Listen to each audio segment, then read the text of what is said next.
2011 Chevy Cruze. We're doing a belt and tensioner. Get you a little how-to. So, jack up the vehicle. You're gonna just jack up the engine side. You don't need to jack the whole car itself up. Put a block of wood under there. Get right to the oil pan. Lift it so there's just a little bit of tension off of it, and then we're gonna remove some motor mounts. So, this motor mount sits in here like yay. Like yay. You have two 15s there, one 15 here, and three that goes across the bracket.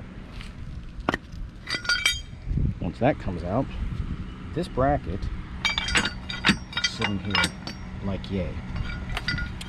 You got two 15s right there and one right there. It's easier if these stay in the bracket as you take them out and put them in, because otherwise the frame is going to get in your way and you won't be able to do it.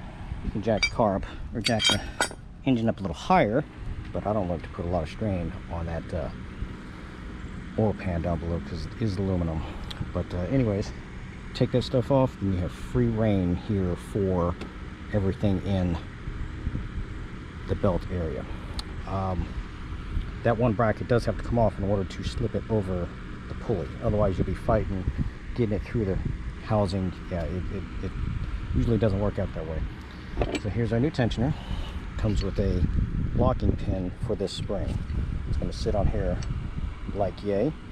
E12 here and E14 up here. Once this is in place and you've got the belt on, pull this little pin out, and this extends the tension and gives it the correct tension on it. Two reasons why we're replacing that one tensioner is this one is already extended and this pulley has locked up and there's metal shavings all over the place and basically shredded the belt. So that is what we were doing for this. And in the process of that belt coming apart, it snapped off the exhaust. I think that's a VVT solenoid. So we will be reattaching that back on there. But I mean, that's a pretty simple job. It takes all of